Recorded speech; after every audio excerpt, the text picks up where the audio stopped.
आप लोगों को ये तकलीफ रहती है कि हम एसएस में पढ़ाई शुरू कहाँ से करें, तो मैं आपके लिए उसका सॉल्यूशन लेके आया हूँ। अभी हम एसएस के अंदर 2 मार्क्स के जितने भी चैप्टर हैं उनके आईएमपी क्वेश्चंस को देखेंगे और उनका आंसर किस तरीके से लिखते हैं उसके ऊपर फोकस करेंगे। मैं इस वीडियो के अंदर, इस लेक्चर के अंदर आपको पूरा डिटेल में कॉन्सेप्ट नहीं समझाऊंगा। मैं ये समझाऊंगा कि बोर्ड आपको उस चैप्टर से किस तरीके के सवाल पूछती है और आपको कैसे 2 मार्क्स के आंसर लिखने हैं। आपको थोड़ा सा पढ़ना है, ज्यादा मार्क्स लेके आना है, थोड़ी मेहनत करनी है, ज्यादा मार्क्स लेके आना है। तो 2 मार्क्स के लिए आपको आएंगे चैप्टर 1, 2, 6, 8, 9, 12, 13 और 20। इन सारे चैप्टर के आईएमपी क्वेश्चंस मैं आपको देने वाला हूं और उसका आंसर कैसे लिखना है वो बताने वाला हूं। अभी हम 2 मार्क्स की प्रिपरेशन कर रहे थे, तो 2 मार्क्स के अंदर 20 चैप्टर भी आता है, मतलब कि 2 मार्क्स के क्वेश्चन 20 चैप्टर के अंदर से भी पूछा जाता है। यहाँ पे देखना कि ये जो चैप्टर है थोड़ा सा डीप में आपको क्वेश्चन पूछता है, आपको फोकस करना है क्वेश्चन के ऊपर, किस तरीके का क्वेश्चन क्या है, आंसर तो आपको आ ही जाता है। तो अब पहला क्वेश्चन क्या दिया हुआ है उसको हम लोग देखते हैं। State the provisions only for schedule caste. As a diverse and rapidly developing country, India faces numerous social problems rooted in historical, cultural, economic and political factors. आपको ये लाइन बहुत हार्ड लग रही होगी, याद कर लेना क्योंकि ये कॉमन लाइन है इस चैप्टर का। जो इस सीरीज को फॉलो कर रहे होंगे उनको पता होगा कि ये मैंने क्या लिखा हुआ है। आगे अब देखते हैं।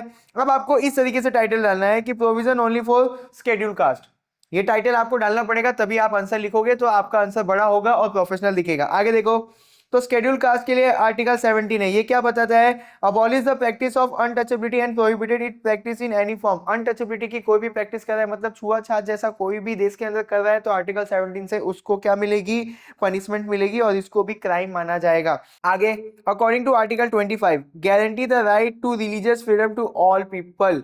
आर्टिकल 25 सबको एक छूट देता है, एक फ्रीडम देता है कि आप कोई भी रिलीजियस को फॉलो कर सकते हो। यहाँ पे मैंने आपको सिर्फ और सिर्फ शेड्यूल कास्ट के लिए क्या प्रोविजन है वो बताया। कौन कौन सा था? आर्टिकल 17 और आर्टिकल 25। आर्टिकल 17 से अनटचेबिलिटी वाला हम लोग को राइट्स मिलता है, आर्टिकल 25 से हर इंसान अपने धर्म को फॉलो कर सकता है, ये फ्रीडम उसको मिलता है। आगे आ जाओ। अब आपका जो सवाल है वो है कि व्हाट इज कम्युनलिज्म। कम्युनलिज्म क्या है? तो सबसे पहले आप बेसिक लाइन लिखोगे जिससे आपका आंसर बड़ा हो जाएगा। फिर यहाँ पे देखो, communalism means when people of one community or religious go against the people of other community or religions। एक धर्म के लोग दूसरे धर्म के लोगों के अगेंस्ट में खड़े हो गए। They started feeling themselves as superior than other। एक धर्म के लोग दूसरे धर्म के लोगों से अपने आप को बड़ा समझने लगे। इसी को क्या बोला जाता है? कम्युनलिज्म बोला जाता है। सिंपल सी भाषा में, एक धर्म के लोग दूसरे धर्म के लोगों को छोटा समझने लगते हैं और अपने आप को बड़ा समझने लगते हैं, इसी को बोला जाता है कम्युनलिज्म। अब इससे होगा क्या? This feeling spread hatred in the society. इसकी वजह से देश के अंदर नफरत फैलता है। आपका आंसर इतने में ही पूरा हो जाएगा, आपको टेंशन लेने की जरूरत नहीं है कि इतना लिखोगे तो मार्क्स नहीं मिलेगा, मिलेगा। आगे का सवाल देखते हैं। Right about the terrorism in Kashmir. Kashmir के अंदर टेररिज्म का क्या हालत है वो हमको बताना है। स्टार्ट करोगे किससे? आप कॉमन लाइन से। अब यहाँ पे देखते हैं, तो कश्मीर के अंदर टेररिज्म 1988 के बाद से ज्यादा हो गया। अब कैसे कैसे वहां पे टेररिस्ट काम कर रहे हैं? तो किडनैपिंग कर लेते हैं, मर्डर कर लेते हैं, बम फोड़ देते हैं। कश्मीर में वो लोग किडनैपिंग्स कर रहे हैं, मर्डर्स कर रहे हैं और बम फोड़ रहे हैं। तो वहां के जो कश्मीरी पंडित थे वो माइग्रेट हो गए, मतलब कश्मीर छोड़ के जाने लगे।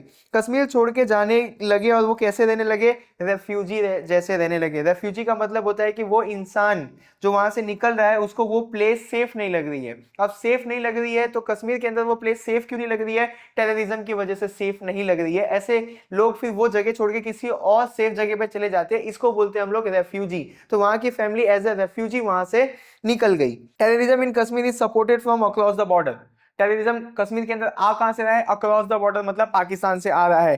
Terrorist intend to create fear and instability in India. Kashmir में वो लोग टेररिज्म फैला के इंडिया के अंदर फियर और इंस्टेबिलिटी फैलाना चाहते हैं। तो ये वाला भी आपका आंसर हो गया पूरा। अब आपको यहाँ पे जो सवाल पूछा है, what are the general provision. General provision क्या है? तो आप स्टार्ट करोगे कॉमन लाइन से। उसके बाद जनरल प्रोविजन के अंदर आ रहा है आपका आर्टिकल 15। आर्टिकल 15 प्रोहिबिट करता है डिस्क्रिमिनेशन, मतलब भेदभाव को, against citizen on the basis of religion, race, caste, sex और बर्थ प्लेस। मतलब आप किसी भी तरीके का भेदभाव नहीं कर सकते किसी भी इंसान के रिलीजन के ऊपर, उसके रेस के ऊपर, उसके कास्ट के ऊपर, उसके सेक्स के ऊपर या उसकी बर्थ प्लेस के ऊपर। ये ताकत आपको आर्टिकल 15 देता है। आप भेदभाव नहीं कर सकते हो किन किन चीजों के ऊपर? किसी के भी रिलीजन के ऊपर, रेस के ऊपर, कास्ट के ऊपर, सेक्स के ऊपर या बर्थ प्लेस के ऊपर। आप किसी के साथ भी भेदभाव नहीं कर सकते, ये ताकत आपको देता है आर्टिकल 15। ये आता है आपका जनरल प्रोविजन के अंदर।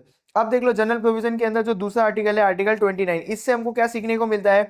Article 29 of the Indian constitution protect the culture and educational right of minority and aim to secure their interest. Article 29 से माइनॉरिटीज को राइट्स मिलता है किसका, कि वो प्रोटेक्ट कर सकते हैं किसको, अपने कल्चर को और अपने एजुकेशनल राइट को। आर्टिकल 29 हमको ये बता रहा है कि माइनॉरिटीज अपने एजुकेशन को अपने कल्चर को बचा सकते हैं। आगे अगर हम लोग क्वेश्चंस को देखेंगे तो what is terrorism, state the social effect and economic impact of terrorism. तो यहाँ पे आपको स्टार्ट करना है कॉमन लाइन से, उसके बाद मैंने यहाँ पे मीनिंग लिख दी है टेररिज्म की। तो terrorism is an organise plan and deliberate violence activity. Terrorist terrorism को ऑर्गेनाइज करते हैं, उसको प्लान करते हैं और सोच समझ के वायलेंस फैलाते हैं, ऐसी एक्टिविटी को हम लोग बोलते हैं टेररिज्म। टेररिज्म किसको बोलते हैं, सोचा समझा प्लान किया हुआ जानबूझकर वायलेंस फैलाने वाले एक्टिविटी को हम लोग क्या बोलते हैं, टेररिज्म बोलते हैं। अब उससे समाज पे क्या असर आता है, तो समाज में डिवीजन आ जाता है, मतलब जो देश है वो बट जाता है, डिवीजन आ जाता है, लोगों के अंदर फियर का माहौल क्रिएट हो जाता है। सारे जो एज ग्रुप है, मतलब देश के अंदर जितने भी लोग हैं, बच्चे से लेके बूढ़े, सबके ऊपर इसका इफेक्ट आता है। Day to day life disturb हो जाती है, मतलब रोज की जिंदगी में असर आता है, एजुकेशन भी बैडली सफर करता है। तो समाज पे इस तरीके का असर आता है टेररिज्म की वजह से। अब इकोनॉमिक इंपैक्ट, तो terrorist disturb regular trade and business resulting into income loss. Terrorist लोग क्या करते हैं कि वहां के ट्रेड और बिजनेस को डिस्टर्ब करते हैं जिसकी वजह से उस देश की इनकम के अंदर कमी आती है। Terrorist are involve in anti social activity like drug dealing और ब्लैक मनी। जहां पे भी टेररिस्ट वाले लोग हैं, यानी जहां पे भी टेररिस्ट है वहां पे वो लोग ड्रग डीलिंग और ब्लैक मनी जैसी चीजों को करते हैं, जिसकी वजह से देश को इकोनॉमिकली बहुत ज्यादा नुकसान होता है। टेररिस्ट क्या करेंगे, वो रेलवे को डिस्ट्रॉय कर देंगे, रेडियो स्टेशन को डिस्ट्रॉय कर देंगे, रोड को डिस्ट्रॉय कर देंगे, ब्रिज को डिस्ट्रॉय कर देंगे, तो उस देश में बिजनेस करना बहुत ही मुश्किल हो जाएगा। फिर गवर्नमेंट क्या करती है, करोड़ों रुपए लगाती है क्या करने के लिए, टेररिस्ट से अपने देश को बचाने के लिए। तो ये कुछ इकोनॉमिक इंपैक्ट आता है किसकी वजह से, टेररिस्ट लोगों की वजह से। अब हम लोग अगला क्वेश्चन देखते हैं। तो right about the constitutional provision, constitutional provision के अंदर हमको आंसर कैसे लिखना है। तो सबसे पहले आप बेस लाइन लिखोगे, ये बेस लाइन हो गया। तो अब कॉन्स्टिट्यूशनल प्रोविजन को दो पार्ट में डिवाइड किया गया है, एक है जनरल प्रोविजन, एक है स्पेशल प्रोविजन। तो आप क्या करोगे, टाइटल डालोगे, एक जनरल प्रोविजन का एक सोशल प्रोविजन का आपने टाइटल डाला। अब अंदर लिखते हैं। तो जनरल प्रोविजन के अंदर मैंने एक आर्टिकल लिया हुआ है, आर्टिकल 15। आर्टिकल 15 से हमको ये पता चलता है कि आप भेदभाव नहीं कर सकते हो किसी के भी रिलीजन, कास्ट और बर्थ प्लेस के ऊपर, आपने ये ऊपर पढ़ा हुआ है। अभी देखो स्पेशल प्रोविजन, स्पेशल प्रोविजन के अंदर भी मैंने एक आर्टिकल लिया हुआ है, आर्टिकल 46। आर्टिकल 46 से हर स्टेट को ये ताकत मिलती है कि वो अपने स्टेट के बैकवर्ड क्लासेस लोगों के एजुकेशन, सोशल लाइफ और इकोनॉमिक इंटरेस्ट को बचा सके। आर्टिकल 46 से क्या राइट मिला स्टेट को, कि वो अपने इधर के बैकवर्ड क्लासेस वालों की एजुकेशन, सोशल लाइफ और इकोनॉमिक लाइफ पे ध्यान दे। तो यहाँ पे ये वाला भी आपका आंसर हो गया पूरा। अगर अब आप आगे देखोगे तो what is written in article 15 of the constitution of general provision, ये सवाल जो आपको पूछा है वो अलग से भी पूछ लेता है, आपने यहाँ पे पढ़ लिया है। यहाँ पे आप जो देखोगे, आप स्टार्ट करोगे बेस लाइन से, फिर आर्टिकल 15 आपको क्या बोलता है वो आपको मालूम है, तो मैं आपका ज्यादा समय नहीं खराब करता हूँ। अभी आगे देखता हूँ, what is the struggle against communalism, communalism को हटाने में क्या क्या स्ट्रगल आती है। तो आप शुरुआत कैसे करोगे, आप शुरुआत करोगे बेस लाइन से। जब ये बेस लाइन हो जाएगी तब मैं आपको बता देता हूं कि किस तरीके से आंसर लिखना है। India is a secular country, India एक सेक्युलर कंट्री है, वो सारे धर्म को इक्वल मानती है। Communal behaviour is against the spirit of the constitution, जो ये कम्युनल बिहेवियर है ये हमारे संविधान के खिलाफ है। Communalism is harmful to society, ये कम्युनलिज्म हमारे सोसाइटी के लिए भी हार्मफुल है। It lead to social tension in the society, समाज में ये टेंशन पैदा करता है। Communal tension lead to communal riots, ये कम्युनल टेंशन की वजह से दंगे होते हैं धर्म के नाम पे।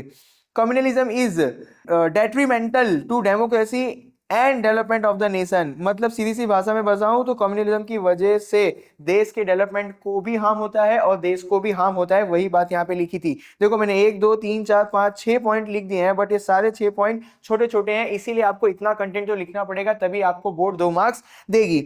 अब आगे देखते हैं कि what are the provision only for the scheduled tribes. अब हम लोग को शेड्यूल्ड ट्राइब्स के बारे में कौन कौन से प्रोविजन दिए हैं उसको पढ़ना है। तो यहाँ पे सबसे पहले आपको बेस लाइन से शुरू करना होगा।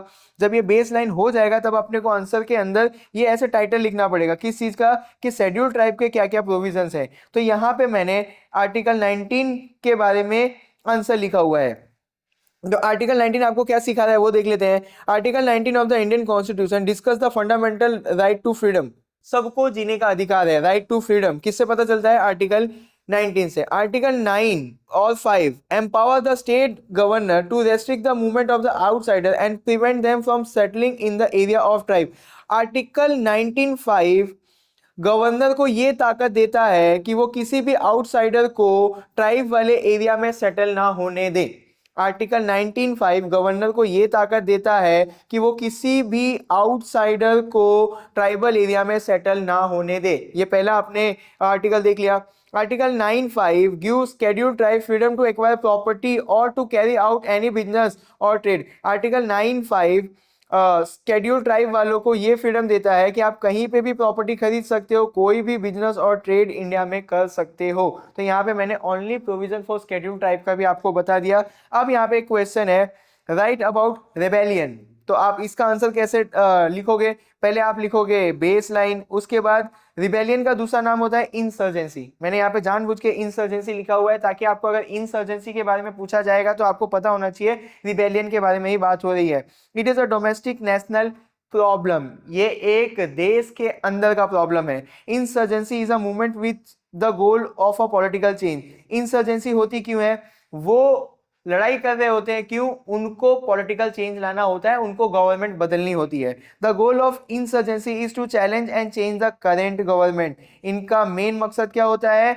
करंट गवर्नमेंट के डिसीजन को चैलेंज करना या तो फिर उनको ही बदल देना, मतलब दूसरी सरकार लेकर आना। तो इस प्रोसेस को बोलते हैं हम लोग इंसर्जेंसी या रिबेलियन। तो ये आंसर इतना छोटा सा है बट इतने में आपको पूरा मार्क्स मिल जाएगा। जिस तरीके से मैंने लिखा है उस तरीके से लिखोगे तो। अब आ जाओ अगले क्वेश्चन के ऊपर, who is known as minority. Start कैसे करोगे? बेस लाइन से। पहले बेस लाइन लिखा, अब माइनॉरिटी कौन है उसको समझते हैं। There is no specific definition for the minority in the constitution. हमारे कॉन्स्टिट्यूशन में स्पेसिफिकली कोई डेफिनेशन नहीं दिया है कि माइनॉरिटी कौन होता है। Population is divided into majority and minority based on religious, language and culture. हमारे देश के अंदर पॉपुलेशन को बांटा गया है धर्म के आधार पर, लैंग्वेज के आधार पर और कल्चर के आधार पर।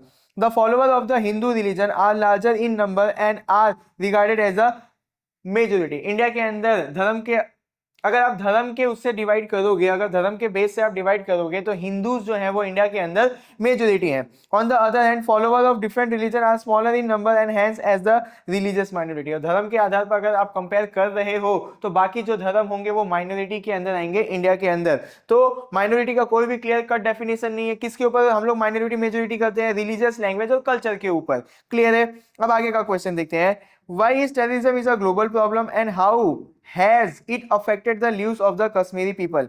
आप इसको भी कैसे चालू करोगे? बेस लाइन से चालू करोगे। अब देखते हैं terrorism is a global problem का answer. Terrorism is no longer limited to one country, terrorism is a global problem. Terrorism lead to destruction of human right. जहां पे भी टेररिज्म हो रहा है वो ह्यूमन राइट की धज्जियां उड़ा देते हैं। Terrorism is a hindrance to the progress of the nation. जहां पे भी टेररिज्म है वहां पे वो देश आगे नहीं बढ़ पाता, प्रोग्रेस नहीं कर पाता, रुकावट बन जाता है प्रोग्रेस के लिए। As a result of it family of many Kashmiri Pandit had to migrate. ये सब देख के जो कश्मीरी फैमिली थी, कश्मीरी पंडित फैमिली थी, वो कश्मीर छोड़ के जाने लगे। Many such family living as refugee outside Kashmir. वो एज ए रेफ्यूजी कश्मीर के बाहर रहने लगे। रेफ्यूजी का मतलब मैंने आपको समझाया था कि वो ऐसी चीज होती है कि सपोज करो वो कश्मीर में पंडित लोग रह रहे थे, उनको वहां पे सेफ नहीं लगा और वो सेफ्टी के लिए दूसरे जगह पे चले गए, तो उसको क्या बोला जाता है? रेफ्यूजी। तो कश्मीरी पंडित कैसे रहने लगे? रेफ्यूजी की तरह रहने लगे। तो यहाँ पे आप देखो मैंने इतने बड़े आंसर को आपको इतने छोटे पैटर्न में लिख के दे दिया। आप इसी तरीके से लिखना तो आपको पूरे मार्क्स मिल जाएंगे और आपको ज्यादा याद नहीं करना पड़ेगा। अब ये इस चैप्टर का लास्ट क्वेश्चन है। Can you describe the constitutional provision for protecting minority. हमको माइनॉरिटी को प्रोटेक्ट करने वाले कॉन्स्टिट्यूशनल प्रोविजन के बारे में बताना है। तो सबसे पहले आप बेस लाइन लिखोगे, उसके बाद अगर आप देखोगे तो a national minority commission has been set up to protect the right and interest of the minority. क्या बनाया गया? नेशनल माइनॉरिटी कमीशन बनाया गया। किसके लिए बनाया गया? ताकि माइनॉरिटीज की इंटरेस्ट और राइट्स को प्रोटेक्ट किया जा सके। क्या बनाया गया? National minority commission. क्यों बनाया गया? माइनॉरिटीज के राइट्स और इंटरेस्ट को प्रोटेक्ट करने के लिए। आगे देखते हैं। अब article 14 to 18, article 14 to 18 of the constitution of the India guarantee the right to equality. Article 14 to 18 क्या राइट्स देता है माइनॉरिटीज को? कि इक्वेलिटी का राइट्स देता है। आर्टिकल 14 to 18 माइनॉरिटीज को इक्वालिटी का राइट्स देता है। आगे बढ़ते हैं, ज्यादा डीप में आपको नहीं समझाता हूं, जितना आंसर है उतना ही समझाता हूं। Article 24 right to freedom of religion, religion वालों को फ्रीडम है, किस तरीके की फ्रीडम है वो देखते हैं। It enable person belonging to minority to practice their religion, establish their institute and collect fund for their religious activity. Article 24 minorities को ये हक देता है कि आप अपने रिलीजन का इंस्टीट्यूट बना सकते हो, आप अपने रिलीजन को आगे बढ़ाने के लिए फंड्स भी कलेक्ट कर सकते हो। क्लियर है? तो यहाँ पे मैंने आपको 20 चैप्टर के भी 2 मार्क्स से पूरे क्वेश्चन करवा दिए। अगर आपको कुछ भी चीजें हार्ड लग रही है तो मुझे कमेंट करना, मैं इससे भी आसान तरीके से समझाने की पूरी कोशिश करूंगा। अगर आपको समझ में आ रहा है तो अपने दोस्तों को भी शेयर करो, क्योंकि ये काफी इंपॉर्टेंट लेक्चर्स हैं।